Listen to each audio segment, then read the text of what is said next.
What's going on, YouTube? How is everybody today? Good to hear. So I finally got around to buying the new Islands record. It's called Vapours. It was released in 2009 on Anti Records. Islands was a band that I used to like a lot. Their first album, Return to the Sea, was a pretty silly little piece of like experimental indie rock, indie pop, experimental pop music, what have you.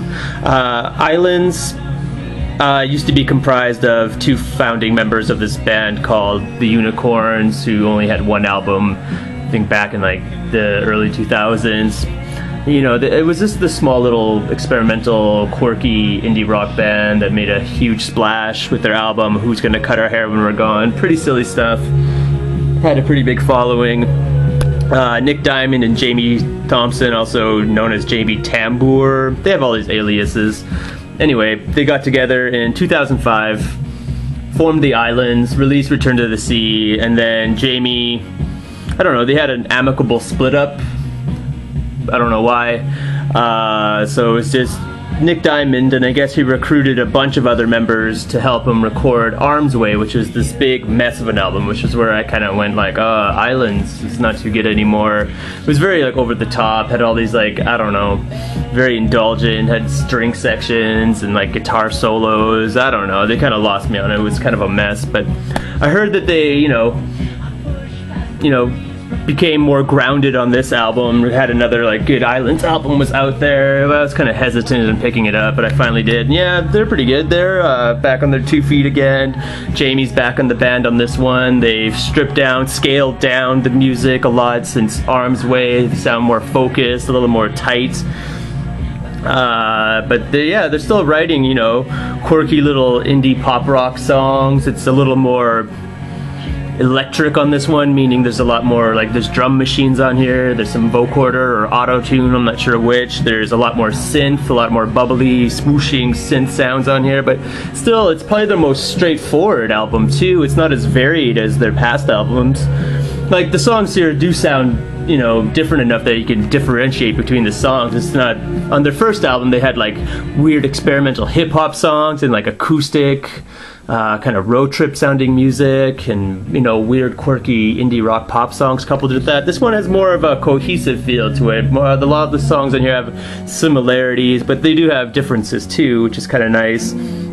Has this very bright shimmering production on each song, but it's still very lighthearted, still very friendly, still very you know, weird, whimsical, has a degree of levity to it. It still has that thing that Islands do that I really like about them, is that they'll have all this kind of dark subject matter about, like, you know, trying to score dope and you know, defusing a car bomb while someone's holding a gun to your head. They'll have all these songs with like dark subject matter, and they'll wrap it in these kind of, you know, very pleasant, you know, happy musical melodies. And this album is very, very melodic. There's a lot of hooks on here.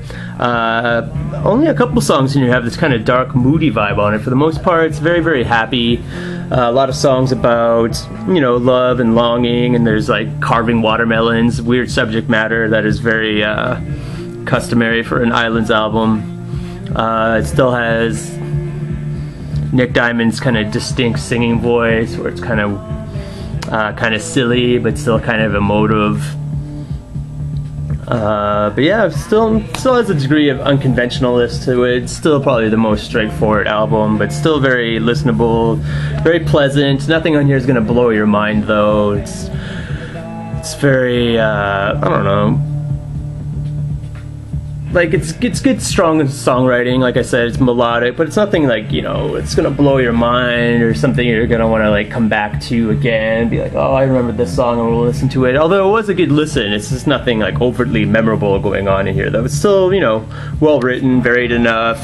It still has little subtle complexities and details in the songs, intricacies that reveal themselves the more you listen to it. But yeah, if you're an Islands fan, you could probably get into this. I could see like Ween fans or Flaming Lip fans also getting into this, just because it's kind of psychedelic.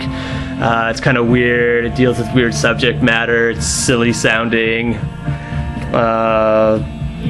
You know, it's very quirky, very kind of sweet and happy at the same time.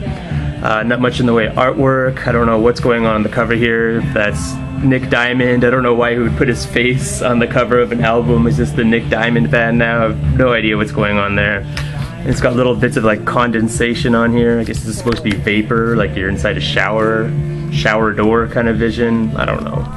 It's just got the back of his head there, so artwork's kind of a fail, but whatever.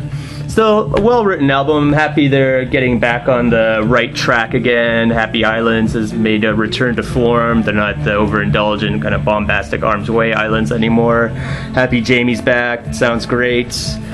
Islands, Vapours, 2009 Anti. Just some good, wholesome, quirky, experimental pop music from Canada.